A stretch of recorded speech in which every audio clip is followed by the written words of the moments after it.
YouTube, what the crap's going on? HeirofCarthage here in Total War Warhammer 2. I got this replay sent to me in a request from the sender here, Aersult, who says, hey, I'm not sure if sending this directly to you is okay, but I figured I'd try. Yep, it's totally fine. I was playing an my son HW's Fresh Recruit League. Had a really close match with Tomb Kings versus Bretonnia.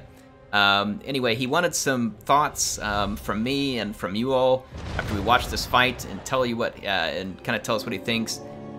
He wants to know what you all think about what he does with his catapults here, and then afterwards, I want to talk about two things. While the battle's going on, I want to talk about some things that he does, things he does good, things he could improve on, and then after the battle's over, let's talk about the matchup itself, and then maybe discuss, the builds that were picked, whether or not we think that the picks were correct. I think it's always two separate issues, right? There's the way you play, and then there's the way you play before you play.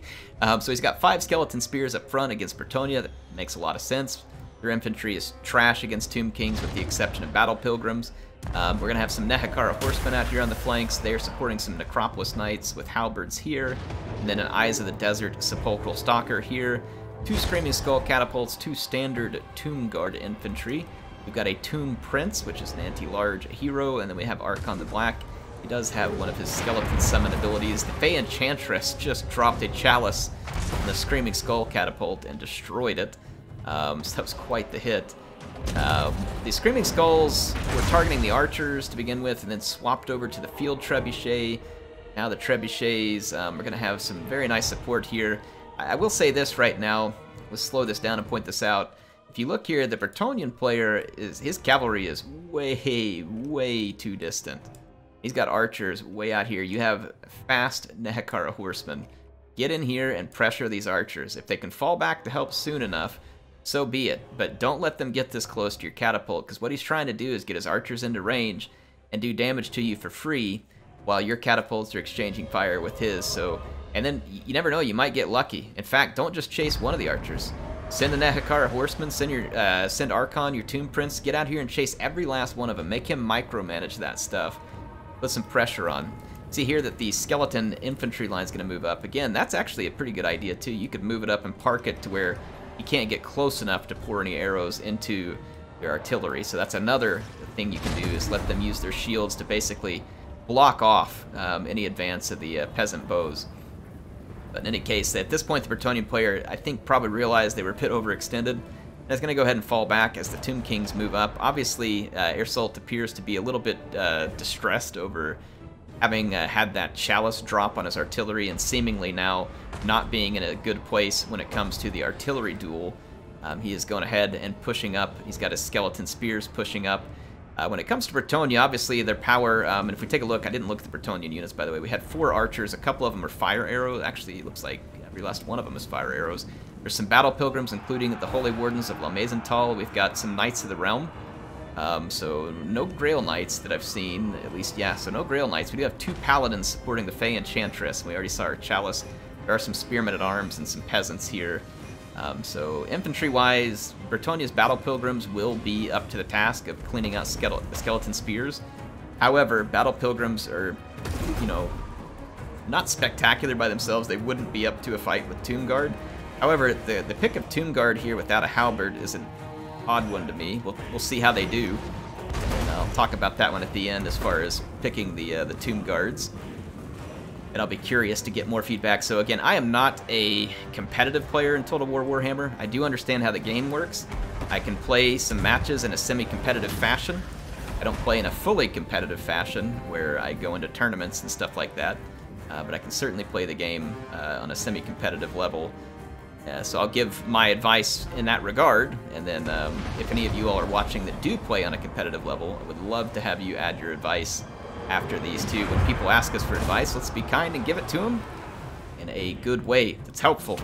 That's a really devastating chalice there too. That has a little bit of spin up time on it, so ideally if you can dodge that, it'd be great. But this unit here just got rendered almost completely ineffective by Fey Enchantress, and you've got these archers pushed up on him as well. But with the cavalry moved to the flanks, there's really, well, no, he's got Nehekara horsemen right here. You definitely need to be challenging this, because Bretonnians don't have anything to back that up. Push those archers off you, make them fall back. especially if you're trying to get the rest out of your artillery, which at this point is probably too late, but the Bretonnians don't have enough cavalry to be in all places at once. I would take advantage of that. Tomb Guard are now going to be the object of unwanted affection for those peasants with fire arrows, and they are going to really dish some damage there because the back of the Tomb Guards was turned. We've also got the fire arrows now firing away at the Necropolis Knights with halberds. Not great there because these guys don't have shields. They're not particularly vulnerable to fire damage, but you're a big target. You're soaking up a lot of arrows there. So we're going to see the Tomb Kings charge forward. Archon and his Tomb Prince are out here supporting this flank, probably looking to overwhelm the Knights of the Realm that are out here. Skeleton Spear is going to get stopped by peasants. And over here, the Holy Wardens and these battle pilgrims are going to absolutely take a diarrhea dump all over these Skeleton Spears. Not much the Tomb Kings can do about that unless they had kept their Tomb Guard closer to the battle line, or in fact, probably better to just send the Tomb Guard into the main battle line and then keep a spear unit to keep the cavalry out of your back lines for longer, because the Tomb Guard would have performed much better against the battle pilgrims. See how he's doing over here against the Knights of the Realm pretty darn well. He's pushing him back. We had a summon from Archon. However, the Necropolis Knights took a beating in this process, and the Nehekara Horsemen are not taking a beating. Looks like Bretonnia is going to commit both of their paladins this direction, and Faye is over here supporting as well, so big fight going on over here. A very big fight. Sepulchral Stalkers cleaned up some of the cavalry. Let's see what's going on. The Nehekara Horsemen get a breakthrough here. They definitely need to just keep plowing on through and don't turn around. Like right here, go get this unit, get it, and then go to the artillery. But it looks like they may end up getting caught by these battle pilgrims. Definitely not what they want at the moment. It's a summon Ushabti right on top of the field trebuchet. Nicely done. Like there's battle pilgrims out here.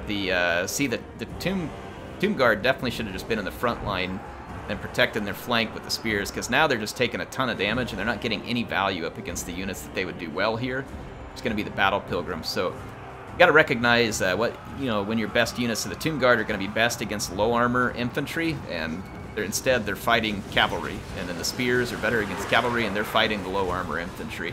So just watch your trade-offs there. Make sure that you're trading your unit in a way that's favorable to you. Always do your best to make your opponent trade unfavorably, and then you trade favorably. Regrouped Knights of the Realm here, going to help take out the Nehekara Horsemen with the help of the Fae. And these Nehekara Horsemen did get caught by the pursuing battle pilgrims and the Holy Wardens, so that will be the end of them.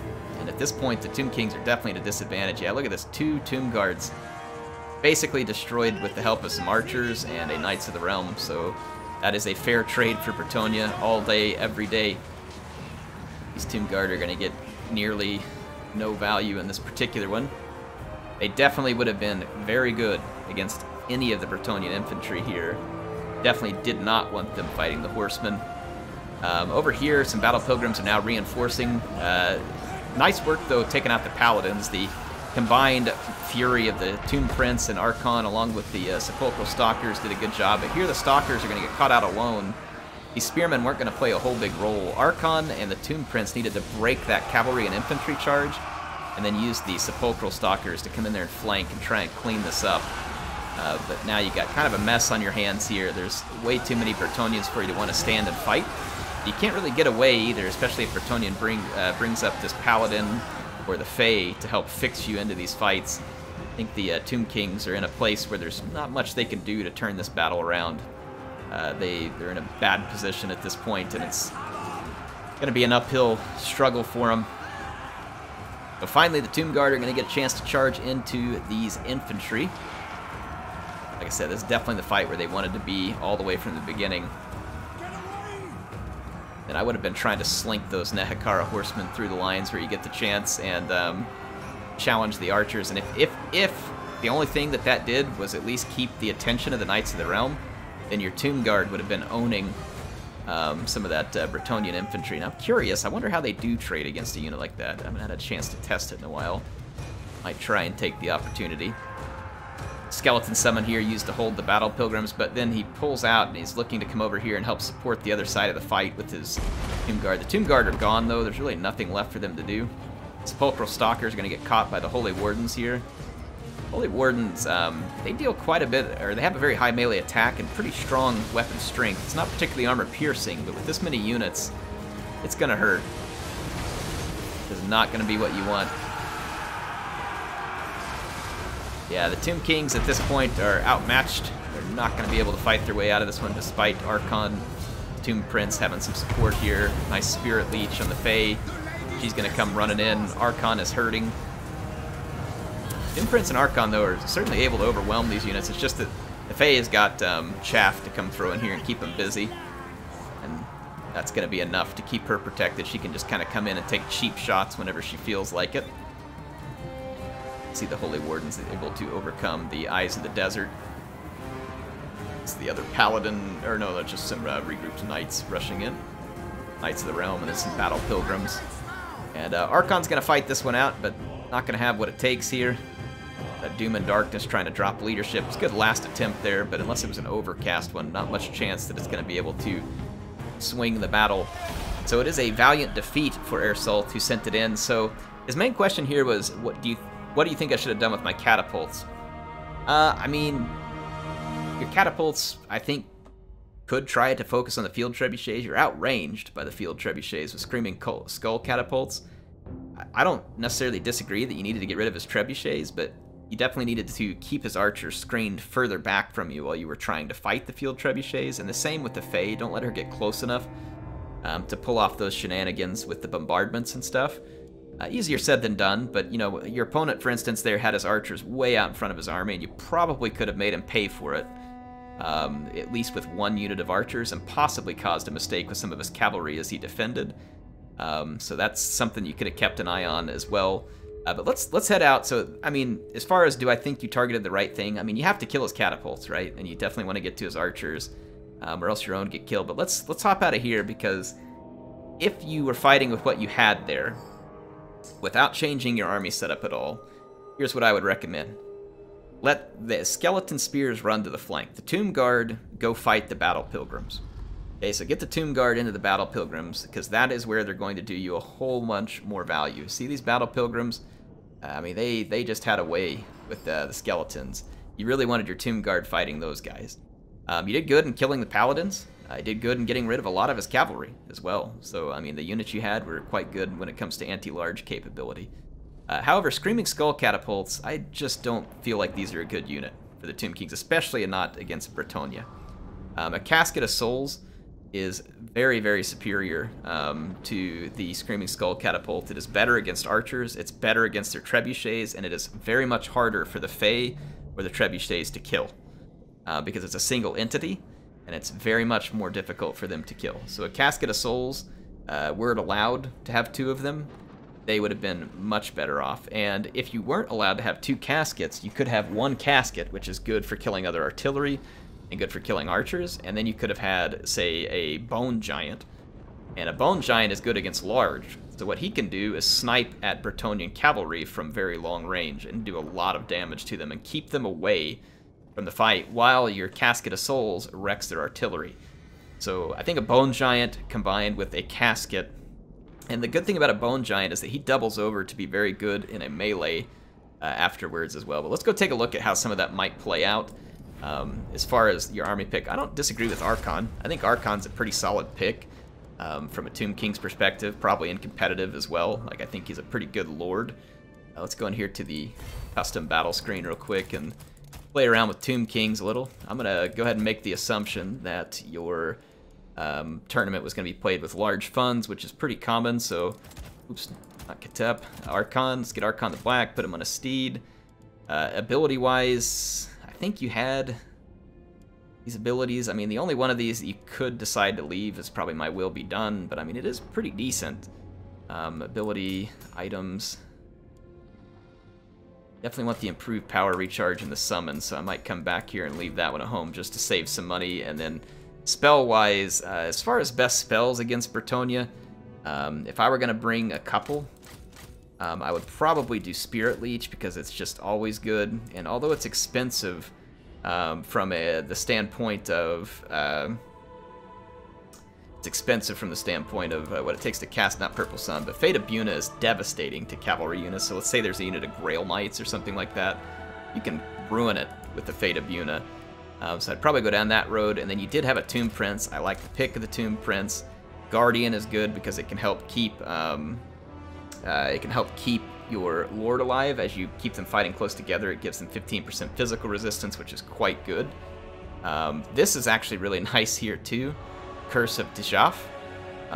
So I would keep that. As far as the Tomb Prince goes, that should be fine for your Tomb Prince. Skeleton Spears, I think, are a good base pick for this fight. And then I think that if anything, too, I would probably bring some Tomb Guards with Halberds. Why? Well, if these end up in a late-game fight with cavalry, they're going to excel. I would definitely bring the Casket of Souls. Bretonnia is quite good with archers. That's one of their strengths. Cheap archers. They're not like the world's most amazing archers, but they're cheap, and they have a lot of versatility between pox arrows and fire arrows. Casket is very good against archers. It would do decently against armored cavalry. It would do decently against Grail Knights because it's magic. Just a better unit and harder for them to kill. And let's assume you back that up with a Bone Giant. Now, the two of these put together is obviously considerably more expensive than 2 Screaming Skull catapults. So it is going to change the way that the rest of your army goes together. You're going to need some mobility with this army and some anti-large capability. However, with the Bone Giant and the Casket of Souls, you can probably force Bretonnia into you. And that might be a good situation for you. So let's talk about what you do if you force them into you. So a Necrosphinx is going to be extremely effective, albeit you're going to be putting all your chickens, or yeah, all your eggs in one basket, so to speak here, right? Very expensive unit. Sepulchral Stalkers are decent anti-large. Not spectacular, but they're decent. Quite a bit cheaper. Though you may be better off just trying to go with Necropolis Knights. A couple of Necropolis Knights with Halberds would run you 3,200, which is actually slightly more cash than you have here. So again, the way you finish this off is going to be up to you. It may be too expensive to have the Bone Giant here. Again, I don't know if the rules allow double casket. Because going double casket would honestly be probably fine. I mean, the Bone Giant is certainly good against cavalry, and like I said, doubles to be good in melee. You could always drop like 1 Tomb Guard, for instance, because they cost a lot. Just keep 1 to guard your Casket of Souls and your Bone Giant, so you could save some money that way. Drop in a Necrosphinx, and then still end up with some money left over for, say, like Sepulchral Stalker. Do something like that, and then I don't know what we want to do with the rest of it. But now you've got anti-large that you can keep on both flanks to help ward off some of the cavalry, support them with spearmen. If the enemy comes after you with infantry, Bretonnian infantry is not that good. It's going to take them a while to cut through you. If it does, your Casket of Souls and your Bone Giant are raining death all over their most expensive and best units. So like for instance, this Casket would have pooped on the field trebuchets, and then the Bone Giant could have been picking apart their cavalry. This would have forced Bretonnia to move forward to try and get their archers in range and start trying to do some damage to you, so then you use your skeletons to screen them back. Right? Don't let them get close enough to you. And as they start trying to fight your skeletons, just do your best to support with Archon. And, you'd have to, again, think about what you want to do with the rest of your money. Maybe this is a good pick, maybe it's not. I mean, up to you. Necrosphinx, let's say for instance, maybe another version of this here. Maybe the Necrosphinx feels like it's overkill because it's just a single entity. Let's put the Bone Giant back in. You could do something like this. So now I've got a couple of Necropolis Knights with Halberds. And then on top of it all, I mean, you still have enough money to like throw in another Skeleton Archer here, or you could throw in a Nehekara Warrior to help fend off some of those Battle Pilgrims. I mean, you could do a couple of options like this. If you don't feel like you need to guard your casket because you've already got these anti-large units with the Necropolis Knights, you could do something like this and pitch that out and end up with a couple more Nehekara Warriors. So now I'm very well prepared against Battle Pilgrims. I got spears to keep their units off me, so this is another option that you could go with. So I mean, I don't know, just throwing some ideas out here. I haven't played a lot of competitive Bretonnia versus Tomb Kings, but if I was going to be playing against Bretonnia, I would definitely come prepared against large, and I would definitely want to have a Casket of Souls on my side because it would basically neutralize their archers. Anyway, that's my thoughts. Everybody else, please leave their thoughts. I'm glad to see you playing in the Fresh Recruits League. Keep at it. Don't be discouraged when you lose battles. I lose a ton of battles, and I've been playing this game for a couple of 1,000 hours. So it's good for you to jump into these leagues. Congrats to you, and thanks for sending me this. Hopefully you don't feel like any of this was an attack on you. we're all learning the game and trying to get better all the time. My advice won't be perfect, but hopefully you will get some good advice from me and others here that you will find helpful. Keep at it, stay in those tournaments, and keep working on it. You'll do great. Anyway, HeirofCarthage signing out for now. Hope this was helpful. I will talk to you soon.